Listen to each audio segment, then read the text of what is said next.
This game brings a fresh perspective to the puzzle genre. The graphics are simple, but it's the gameplay that we're after.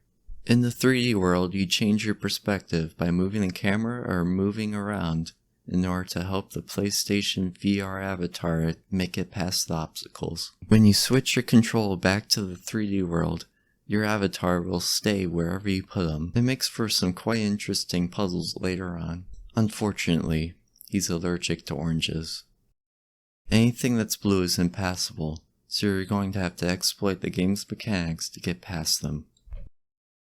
But sometimes things are too small. One of the neat features of this game is that you can change your character's size just by moving around. By moving in, you can make him as tiny as a mouse, or by moving away, you can make him as big as an elephant. The central hub of the game is an arcade where you can choose any level. There's not much to look at, but there are some posters, but I couldn't find any significance to them.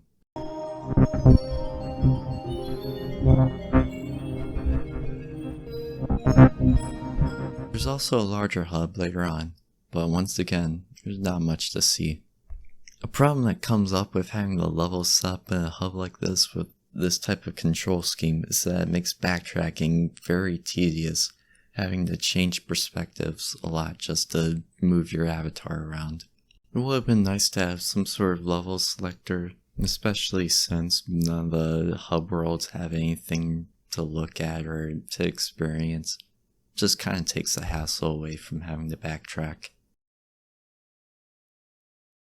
There are some puzzles that are designed to kind of help you get used to any of the new mechanics that they throw at you. So there are some throwaway puzzles, if you'd call them that. Otherwise, all the puzzles are rather fun and satisfying to solve. None of them are too difficult where a guide is needed, nor do any of them feel irritating. There are some puzzles that just feel way too easy and short, and they kind of feel more like filler just to add on more padding to how short this game already is.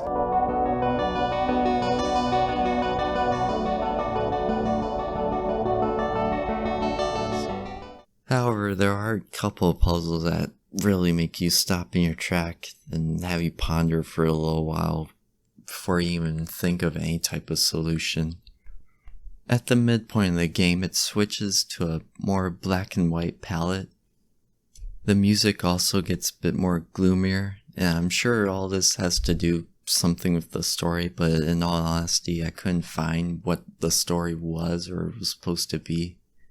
I don't even think there is supposed to be a story, but if there is, I couldn't find it. It also serves as a way to pad out more game time by bringing back some of the old puzzles and just giving it a new mechanic and a fresh coat of paint. The soundtrack isn't anything notable, but I did like how they changed the beat whenever you switch control as like a nice audio cue.